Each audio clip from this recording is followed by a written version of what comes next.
Next topic from the general surgery is about the lymphatic disorders. तो इसमें first topic जिसमें से यूक्यूज आए हुए हैं two, that is the lymphedema. तो इसका यूक्यू देख लें कि young man of 20 years presented with isolated swelling of right foot which has now progressed up to knee. पहले क्या थी, राइट फुट की स्वेलिंग थी, अब ऊपर तक नी तक आ गई है। और ये कब से है, बर्थ से है। और स्किन की भी प्रॉब्लम्स आ रही हैं, स्किन एक्सकोरिएशन हो रही है। पहले वहाँ पे जो है पिटिंग था, अब नॉन पिटिंग जो है वो हो गई है। और जो है उसके बाद जो है वो क्या कह रहा है कि वो एंटी फंगल और एंटी बैक्टीरियल ट्रीटमेंट जो है उसके लिए ले रहा है कभी कभार। और अब स्वेलिंग जो है वो आहिस्ता आहिस्ता बढ़ रही है। हमने क्या किया कि हमने चेक किया कि कहीं उसको जो स्वेलिंग है ये किसी आर्टरी या वीनस मसले की वजह से तो नहीं हो रही। जैसे हमने वेरिकोस वेन्स पढ़ी थी, तो उसमें भी इस तरह की स्किन चेंजेस आ रही थी और इस तरह से एडिमा वगैरह हो रहा था। उसको हमने रूल आउट कर लिया। और आर्टीरियल को भी हमने रूल आउट कर लिया कि उनमें कोई प्रॉब्लम तो नहीं थी, लेकिन वो बिल्कुल प्रॉब्लम उनमें नहीं थी, मतलब लिम्फेटिक सिस्टम का कोई प्रॉब्लम चल रहा है। इसी तरह नेक्स्ट वाला देखें कि 40 ईयर्स ओल्ड फ्रूट मर्चेंट जो है वो anxious about increasing girth of his life leg over the past 7 years. तो 7 साल से देखें उसको ये प्रॉब्लम है। और अब उसने इग्नोर को किया था, लेकिन अब वो हैवी हो गया, मतलब वो बढ़ती जा रही है स्वेलिंग। और वहाँ पे ब्रेडनेस और टेंडरनेस भी शुरू हो गई है। हमने जब कहा चलो हम देखते हैं एग्जामिन करके, तो वहाँ पे जो स्वेलिंग थी वो फुट पे भी थी और मिड थाई तक आई हुई थी। और स्किन जो था उसके ऊपर क्रैप्स भी थे, लेकिन पिटिंग नहीं थी। What is the diagnosis, how will you advice this worried person. तो अब हम इसका यूक्यू कर तब सॉल्व करेंगे जब हम इसको टॉपिक को डिस्कस करते हैं। सबसे पहले वो आप इस टॉपिक में बताएंगे कि लिम्फेटिक सिस्टम जो है हमारा, यू नो दैट हमारी बॉडी में एक सिस्टम है दैट इज़ लिम्फेटिक सिस्टम। तो होता क्या है कि किस तरह से ये लिम्फेटिक सिस्टम का जो फ्लूइड है ये बनता है। सबसे पहले वो आपको ये बताना चाह रहे हैं। तो वी हैव द, सबसे पहले आर्टीरियल एंड होता है, उसके बाद जो है आर्टरी के बाद जो है वहाँ पे क्या आ जाता है, आर्टरी के बाद वहाँ पे क्या होता है, एक गुच्छा होता है किसका, कैपिलरीज़ का। ठीक है, कैपिलरीज़ का जो है वो एक टाफ्ट होता है।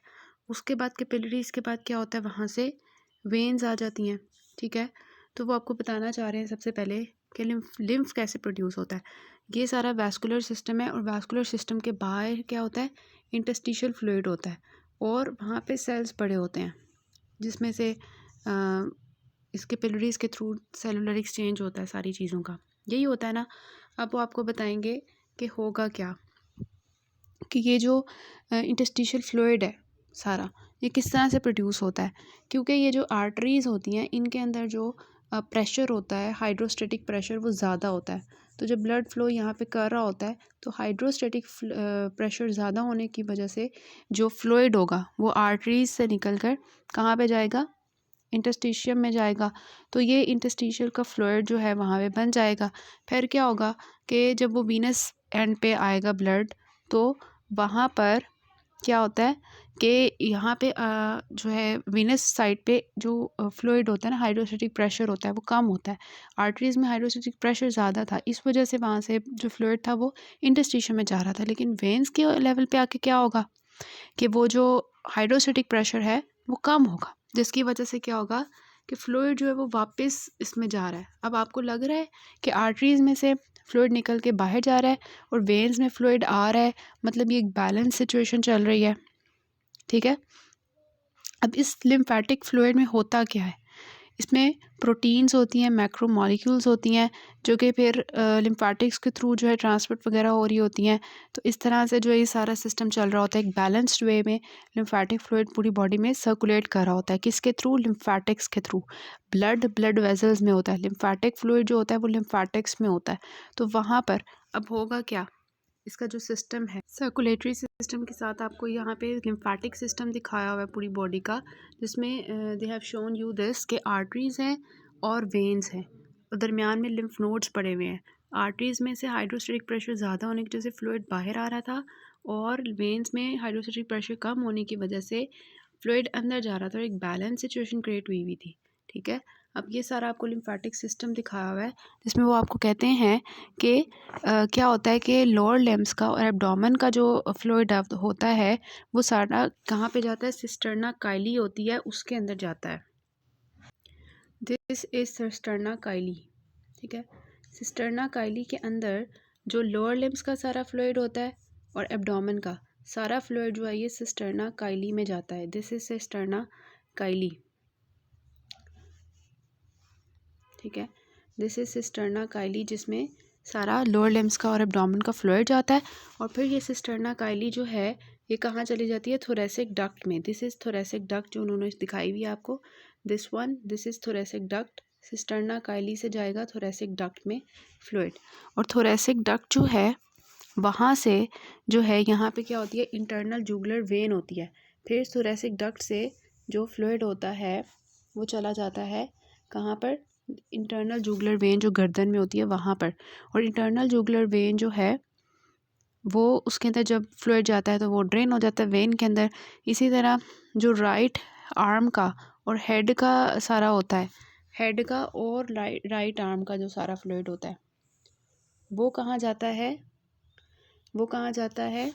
We have the right lymphatic duct के अंदर, ठीक है। राइट लिम्फेटिक डक्ट जो होती है वहाँ पे जाता है, राइट साइड पे होती है।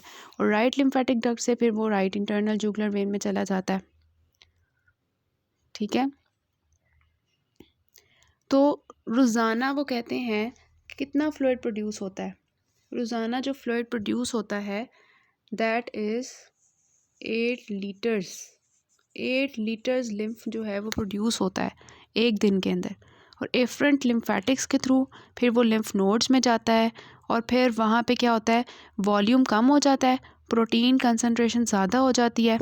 8 लीटर्स फ्लूइड बना है, 8 litres fluid total lymphatic fluid बना है, ठीक है। और फिर क्या है? वो एफरेंट लिम्फेटिक्स के थ्रू चला जाता है लिम्फ नोड्स में, ठीक है। जब वो लिम्फ नोड्स में जाता है, फॉर एग्जांपल ये लंबर लिम्फ नोड्स हैं, इनके अंदर फ्लूइड जाएगा तो वहाँ पर जाके क्या होगा? वॉल्यूम जो है वॉल्यूम आधा हो जाएगा, वॉल्यूम डिक्रीज़ करेगा। और जो प्रोटीन्स हैं वो क्या हो जाएंगी? 4, वो जो है डबल हो जाएंगी, प्रोटीन ज़्यादा हो जाएंगी, ठीक है। और फिर क्या होगा? 4 लीटर जो लिम्फ है वो रह जाएगा, ठीक है। पहले 8 लीटर्स था, अब 4 लीटर्स हो जाएगा। और ये 4 लीटर जो है फिर वीनस सर्कुलेशन में जाएगा रोज़ाना वाया द इफरेंट लिम्फेटिक्स, ठीक है। लिम्फ नोड्स में आपको पता है कि एफरेंट लिम्फेटिक्स होते हैं, जो लिम्फ नोड्स के अंदर लिम्फेटिक्स आ रहे होते हैं दीज आर एफरेंट। और जो बाहर आ रहे होते हैं दीज आर इफरेंट लिम्फेटिक्स, ठीक है। तो एफरेंट लिम्फेटिक्स के थ्रू जो फ्लूइड जा रहा था वो 8 लीटर्स था, अंदर वॉल्यूम हाफ हो गया और प्रोटीन्स डबल हो गई। और फिर इफरेंट लिम्फेटिक्स के थ्रू जब बाहर आएगा फ्लूइड तो वो लिम्फ नोड्स में से 4 लीटर्स बन के आएगा, ठीक है। अब जो है हमारा इंटरस्टिशियल प्रेशर, इंटरस्टिशियल प्रेशर जो हमारा होता है रेस्टिंग स्टेज में बाहर, वो -2 से लेके -6 तक होता है मिलीमीटर मर्करी, मिलीमीटर वाटर। जबकि जो प्रेशर लिम्फेटिक वेसल्स के अंदर होता है वो कितना होता है? वो पॉजिटिव होता है, ठीक है। इनके अंदर पॉजिटिव प्रेशर होता है, बाहर नेगेटिव है इंटरस्टिशियल फ्लूइड में और लिम्फेटिक वेसल्स में पॉजिटिव प्रेशर है। इसका मतलब जो लिम्फ फ्लो है वो against the pressure gradient run कर रहा है। मतलब कि इंटरस्टिशियल फ्लूइड से लिम्फेटिक वेसल्स में जो जा रहा है वो अगेंस्ट द ग्रेडियंट है, बाहर नेगेटिव है अंदर पॉजिटिव है और अगेंस्ट द ग्रेडियंट जा रहा है, ठीक है। क्यों होता है वो? सो इस पैराग्राफ में मैंने आपको सारा वो चीज़ें बता दी हैं जो कि अभी तक हमने डिस्कस की है। उसके बाद बता रहे हैं कि एक प्रेशर ग्रेडियंट के अगेंस्ट क्यों जाता है। इंटरस्टिशियल फ्लूइड में प्रेशर नेगेटिव है और लिम्फेटिक वेसल्स में जो फ्लूइड है उसमें पॉजिटिव प्रेशर है। और फ्लूइड मूव कर रहा है इंटरस्टिशियल फ्लूइड से नेगेटिव से पॉजिटिव की तरफ। ऐसा क्यों हो रहा है? ये क्यों हो रहा है? अगेंस्ट द प्रेशर ग्रेडियंट क्यों हो रहा है? क्योंकि मसल कंट्रैक्शन होती है, उसकी वजह से एक्सटर्नली कंप्रेशन होती है, उसकी वजह से जो है ये इंक्रीज़ आता है। और इसके अलावा जो है लिम्फेंजियंस होते हैं उनकी कंट्रैक्शन की वजह से। इसके अलावा वॉल्स होते हैं जो कि प्रिवेंट करते हैं back flow of the lymph ताकि पॉजिटिव से नेगेटिव की तरफ ना जाए। कंट्रैक्शन की वजह से वो अंदर ही रहे, वो बाहर वापस ना जाए पॉजिटिव प्रेशर की वजह से। तो ये 3 चीज़ें होती हैं। तो इस तरह से ये नॉर्मल मैकेनिज़्म हमारी बॉडी में चल रहा होता है। अब क्या होगा लिम्फ एडिमा में कि ये सारा मैकेनिज़्म ख़राब हो जाएगा, अब नॉर्मल लिम्फ स्वेलिंग हो जाएगी। क्यों? Accumulation of increased amount of high protein interstitial fluid, जो नॉर्मल अमाउंट में इंटरस्टिशियल फ्लूइड था अब वो ज़्यादा हो जाएगा। Increased amount of high protein interstitial fluid, ठीक है। अब ये क्यों होता है? या तो लिम्फेटिक सिस्टम जो है वो कंजेनिटली ही सही बना नहीं था, या फिर उनको कोई डैमेज हो गया लिम्फेटिक वेजल्स को या लिम्फ नोड्स को, उसकी वजह से क्या होगा कि फ्लूइड जो है वो इंटरस्टिशियम में ज़्यादा हो जाएगा। तो हाई प्रोटीन इंटरस्टिशियल फ्लूइड की एक्यूमुलेशन जो है उसकी वजह से जो एबनॉर्मल लिम्फ स्वेलिंग होती है उसको कहते हैं लिम्फेडिमा। अब क्लासिफिकेशन इसकी क्या है? प्राइमरी लिम्फेडिमा की हमें नहीं पता क्यों होता है। कहते हैं कि कंजेनिटली ही लिम्फेटिक सिस्टम सही तरह से डेवलप नहीं हो रहा होता, या तो लिम्फेटिक्स जो होते हैं वो बहुत ज़्यादा कम होते हैं, ठीक है। तो इसकी 3 टाइप्स होती हैं, कंजेनिटल, पेरिऑक्स एंड टार्डा। इनमें क्या डिफरेंस होता है? कंजेनिटल से समझ आ रही है आपको कि ये कोई मतलब कम एज में होगा, तो 2 ईयर से कम में जो होता है वो कंजेनिटल होता है। 2 to 35 ईयर्स में जो होता है वो उसको प्राइकॉक्स कहते हैं, और जो 35 ईयर से ज़्यादा होता है उसको कहते हैं टार्डा। अब ये जो कंजेनिटल और पैरेरॉक्स हैं ये दोनों फेमिलियल भी हो सकते हैं, स्पोरेडिक भी होती हैं।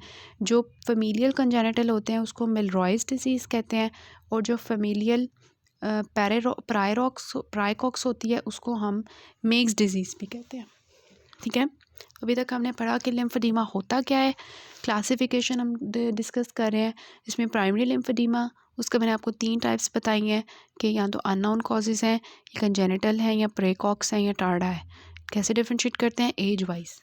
2 ईयर से कम है तो कंजेनिटल, 2 to 35 ईयर है तो प्राइकॉक्स, और 35 ईयर से ज़्यादा है तो टार्डा। सेकेंडरी लिम्फेडिमा की आपको क्या समझ आती है कि अंडरलाइन कॉज है, अंडरलाइन कॉज होनी चाहिए। फॉर एग्ज़ाम्पल हम आगे देखेंगे कि पैरासाइटिक इन्फेक्शन जिसको फ्लेरेसिस कहते हैं उसकी वजह से हो सकता है, फंगल इन्फेक्शन की वजह से हो सकता है, टीनिया पेडिस जिसको कहते हैं, फॉरेन बॉडी मटेरियल आ गया फॉर एग्ज़ाम्पल सिलिका, उसके एक्सपोजर की वजह से हो सकता है, या मेलिग्नेंसी की वजह से हो सकता है, या लिम्फ नोड्स के अंदर कोई ट्यूमर आ गया है, या लिम्फ नोड्स की हमने रेडियोथेरेपी की है, या लिम्फ नोड्स की हमने सर्जिकली एक्सियन कर दी है, या ट्रॉमा की वजह से क्या होता है? सेकेंडरी लिम्फेडिमा होता है। So these are the causes की वजह से अगर हो रहा है तो सेकेंडरी लिम्फेडिमा है, और अगर जो है वो कंजेनिटली ही है या हमें कॉज का नहीं पता तो उसको कहेंगे प्राइमरी लिम्फेडिमा, सिंपल। इसके अलावा सेकेंडरी कॉजेज़ में क्या है? डीवीटी की वजह से हो जाता है, या सुपरफिशियल थ्रोम्बोफ्लेबाइटिस जो है इन्फ्लेमेशन जो हो जाती है उसकी वजह से हो जाता है। तो इसकी मैं सबसे पहले आपको पिक्चर दिखाती हूँ लिम्फेडिमा की, फिर हम क्लिनिकल फीचर्स देखते हैं। सो ये स्वेलिंग आपको नज़र आ रही है टांगों की, फुट की सारी, this is lymphoedema. Excessive interstitial fluid हो गया, हाई प्रोटीन लाइक दिस। ये वाला पाँव देखें इसका, और ये वाला नॉर्मल देखें। कॉजेज़ क्या है? इन्फ्लेमेशन है, कोई डिज़ीज़ है लाइक फ्लोरेसिस है, कोई इन्फेक्शन है किसी भी चीज़ का लाइक फंगल इन्फेक्शन है, पैरासाइटिक इन्फेक्शन है। इसके अलावा आपको नज़र आ रहा है ट्रॉमा की वजह से, ओबेसिटी की वजह से, सर्जरी की वजह से, रेडियोथेरेपी की वजह से, ट्यूमर्स की वजह से। These are all the causes of lymphedema. What's the difference between primary and secondary? Primary में क्या है कि बर्थ कंजेनिटली प्रॉब्लम है, सेकेंडरी कोई जो नॉर्मल थी लिम्फेटिक चैनल्स सही डेवलप हुई थी लेकिन उसके बाद कोई प्रॉब्लम है। ज़्यादातर जो मोस्ट कॉमन कॉजेज़ हैं सेकेंडरी ही होते हैं जो हमने देख लिए हैं, ठीक है। और प्राइमरी के मोस्ट केसेस जो होते हैं वो प्यूबर्टी और 35 ईयर्स पे आते हैं। प्राइमरी जो होता है वो मोस्टली लोअर लिम्स को अफेक्ट करता है, और ट्रिगरिंग इवेंट क्या होता है? माइनर ट्रॉमा, इन्फेक्शन और immobility of the primary infection. So अभी अपने पेशेंट की क्लिनिकल फीचर्स देखे हैं कि किस तरह से लेग स्वेल हुई थी। तो पेशेंट को पेन होगी, बिल्कुल कांस्टेंट डल एज पेन हो सकती है, स्वीयर भी हो सकती है, बर्निंग बर्स्टिंग सेंसेशन होती है, सेंसिटिविटी टू हीट होती है, pins and prix, skin problems हो जाती हैं like ulceration, excoriation, weeping, athletes foot हो सकता है, एक्यूट इन्फेक्शन हो सकता है। इन्वेस्टिगेशंस क्या हैं कि हम हिस्ट्री एंड एग्जामिनेशन करते हैं तो हमें पता चल जाता है। हिस्ट्री हम ले लेते हैं उसकी, डीवीटी की कि प्रॉब्लम की, कोई इन्फेक्शन की हिस्ट्री लेते हैं, कोई फॉरेन बॉडी का ले सकते हैं, कैंसर का ले सकते हैं हिस्ट्री, रेडियोथेरेपी तो नहीं करवाई आपने, कोई रीसेंट ट्रॉमा तो नहीं हुआ, कोई आपने सर्जरी तो नहीं करवाई, तो हिस्ट्री लेंगे। उसके बाद एग्जामिनेशन करेंगे तो हमें इस तरह की टांग सूजी हुई मिलेगी, स्किन वगैरह देख लेंगे और सेंसिटिविटी वगैरह चेक कर लेंगे। तो ये हमारी इन्वेस्टिगेशंस हैं, हिस्ट्री एंड एग्जामिनेशन। उसके बाद रूटीन टेस्ट्स। रूटीन टेस्ट के लिए सीबीसी क्यों करवा रहे हैं? इन्फेक्शन को रूल आउट करने के लिए, कहीं पैरासाइटिक इन्फेक्शन तो नहीं है उसमें, आपको इज़ोनोफिलिया ज़्यादा मिलेगा, और फंगल इन्फेक्शन तो नहीं है। यूरिया इलेक्ट्रोलाइट्स करवा लेंगे कि कहीं जो एडीमा हुआ हुआ है वो किडनी की खराबी की वजह से तो नहीं हुआ हुआ, क्रेटेनिन वगैरह वो भी आपको बता देगा। एलएफटीज क्यों करवाएंगे कि कहीं एल्ब्यूमिन लॉस की वजह से तो नहीं हुआ हुआ, तो ये हो गया। ब्लड स्मीयर करवा लेंगे फॉर द माइक्रोफ्लेरिया। तो ये रूटीन टेस्ट्स हैं। फिर कोई स्पेसिफिक टेस्ट आते हैं। लिम्फेंजियोग्राफी देखें, पहले भी हमने आर्टरीज़ को, वेंस को देखने के लिए हम करवाते थे, वीनोग्राफी करवा लेते थे, आर्टरीज़ के लिए एंजियोग्राम करवा लेते थे। इसी तरह यहाँ पे लिम्फेंजियोग्राफी है कि लिम्फ वेजल्स को देखने के लिए हम क्या करेंगे, उसके साथ अंदर जो है वो ऐसे नहीं आपको नज़र आएंगे, उसके अंदर कंट्रास्ट लेंगे, कंट्रास्ट डालने के बाद लिम्फ वेजल्स का एक्सरे ले लेंगे, उससे आपको सारी लिम्फ वेजल्स, लिम्फ नोड, सारा कुछ बिल्कुल सामने नज़र आएगा। ठीक है, तो इसकी जो है वो क्या फाइंडिंग्स हो सकती हैं? कंजेनिटल हाइपरप्लेजिया है, तो इसमें क्या होता है, आपको लिम्फेटिक्स जो होते हैं उनका नंबर इंक्रीज मिलता है, लेकिन वो काम वाली नहीं होती, फजूल होती हैं। ठीक है, और ये कंजेनिटल जो होगा ऑब्वियसली उसका ट्रीटमेंट का पुअर रिस्पॉन्स होगा, क्योंकि ये पहले ही ख़राब बनी हुई हैं। डिस्टल ऑब्लिट्रेशन कि मतलब कि क्या होगा कि वो जो हमने कंट्रास्ट डाला हुआ है वो डिस्टली जाके वहाँ पे जाके फंस जाएगा। तो ये मोस्ट कॉमन टाइप है। अगर आपसे कोई पूछता है तो आपने बताया most common type is the distal obliteration, और इसका रिस्पॉन्स टू थेरेपी बहुत अच्छा होता है। फिर प्रॉक्सिमल ऑब्लिट्रेशन 10% केसेस में होती है। प्रॉक्सिमल मतलब जो शुरू वाला है, ऊपर वाला हिस्सा है, एओर्टो इलियक या इंगोइनल लिम्फ नोड्स, वहाँ पे जाके ऑब्स्ट्रक्शन होती है। ठीक है, तो डिस्टल ऑब्लिट्रेशन में कंप्रेशन थेरेपी बहुत अच्छी होती है, और जो प्रॉक्सिमल है जिसमें एओर्टो इलियक या इंगोइनल लिम्फ नोड्स का लेवल ख़राब होता है, उसमें बाईपास सर्जिकल प्रोसीजर्स जो होते हैं उसके थ्रू बहुत अच्छा रिस्पॉन्स आता है। ठीक है, ये हमारा था कि जो हमने लिम्फेंजियोग्राफी की है, कंट्रास्ट डाला है, अगर तो आपको कंट्रास्ट में लिम्फेटिक्स बहुत ज़्यादा नज़र आ रही हैं और बहुत सारी डिफेक्टिव हैं, मतलब वो कंजेनिटल हाइपरप्लेजिया है। अगर वो डिस्टली जाके ऑब्स्ट्रक्शन हो रही है, मतलब ये कि हमने कंप्रेशन स्टॉकिंग से इसको ठीक कर लेना है। अगर प्रॉक्सिमली ही फंस गया है एओर्टो इलियक या इंगोइनल वाली रीजन में, इसका मतलब सर्जिकली ये करेक्शन होगी बहुत अच्छी। इसके अलावा लिम्फेंजियोग्राफी के अलावा जो आजकल इन्वेस्टिगेशन ऑफ चॉइस है जिसने रिप्लेस कर दिया लिम्फेंजियोग्राफी को, दैट इज़ आइसोटोप लिम्फोसिंटिग्राफी। इसमें जो है क्या डिफरेंस होता है, उसमें हम कंट्रास्ट डाल रहे थे, इसमें हमने radio active technetium labelled protein particles जो हैं उनको हमने इंटरडिजिटल वेब स्पेसेस, जो हमारी उंगलियों के दरमियान में स्पेसेस हैं, वहाँ पे हम डाल देते हैं इस मटेरियल को, और ये जाके लिम्फेटिक्स, पूरी बॉडी के लिम्फेटिक्स जो हैं उनको उसमें चला जाता है। फिर हम उनके रेडियोग्राफ्स देते हैं और गैमा कैमरा से सारे लिम्फेटिक वेजल्स को देख लेते हैं। इसके मैं पिक्चर्स दिखाती हूँ आपको।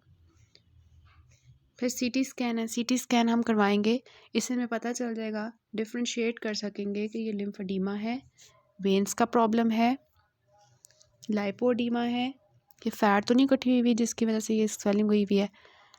इन तीनों चीज़ों को डिफ्रेंशिएट कर लेंगे। अगर हमें हनीकॉम पैटर्न मिल रहा है, शहद की मक्खियों का जो छत्ता होता है उस तरह का अगर पैटर्न मिल रहा है, इसका मतलब ये लिम्फेडीमा है।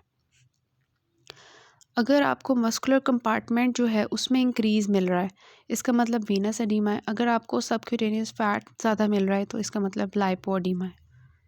इसके अलावा होता है एमआरआई और अल्ट्रासाउंड, ये आपको लिम्फेटिक चैनल्स और लिम्फ नोड्स की पूरी इंफॉर्मेशन दे देते हैं। So this is actually lymphangiography to visualize the lymphatic system. ठीक है, तो लिम्फोसेंसिटिग्राफी में क्या करते हैं, radio tracer injected into the site, और फिर हम उसको जो है वो लिम्फेटिक सिस्टम एब्जॉर्ब कर लेता है, तो फिर हम कैमरा से उसको विजुलाइज़ कर लेते हैं सारे सिस्टम को इस तरह से, ठीक है। सारा सिस्टम विजुलाइज हो जाता है। This is again the CT scan, जिसमें हम देख सकते हैं। और ये देखें वेबिंग जो होती है टोज़ की इंटरडिजिटल एरियाज़, वहाँ पे हम डाई इंजेक्ट करते हैं लिम्फोसिंस्टिग्राफी में। इसमें सबसे पहले देखें ग्रेड, आपके पास ग्रेड्स होते हैं, grade 0, grade 1, grade 2 and grade 3। Grade 0 में देखें इट इज़ सब क्लिनिकल। इसमें क्या होता है कि एक्सेसिव इंटरस्टिशियल फ्लूइड तो होता है, लेकिन अब आपको कुछ क्लिनिकली अपेरेंट एडिमा कुछ भी नहीं मिलता, तो दिस इज़ ग्रेड 0। ग्रेड 1 में क्या होता है कि पिटिंग होती है, इस वजह से मैंने लिखा है पिट होती है, पिटिंग होती है। और जैसे ही हम पेशेंट को कहते हैं कि लेग एलिवेशन करो या बेड रेस्ट करो, तो वो ख़त्म हो जाती है पिट। इसका मतलब कि पिटिंग हो रही है, तो इट मीन्स कि this is reversible condition, reversible है ग्रेड 1। ग्रेड 2 जो है उसमें अगर हम देखें तो पिटिंग नहीं होती, पिटिंग नहीं होती और एलिवेशन से भी रिड्यूस नहीं होती, ठीक है। इसका मतलब कि अब यहाँ पे प्रॉब्लम है, यहाँ पे इरिवर्सिबल चेंजेस आ गई हैं, ठीक है। और ग्रेड 3 में क्या होता है, स्किन चेंजेस आती हैं विच आर इरिवर्सिबल, अब इसको हम ट्रीट नहीं कर सकते। So these are the classification of लिम्फोडीमा।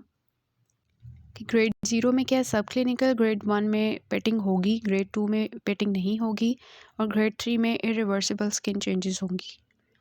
अब ये बर्नर क्लासिफिकेशन होती है of grades of लिम्फोडीमा। So next part से हम करते हैं बाकी।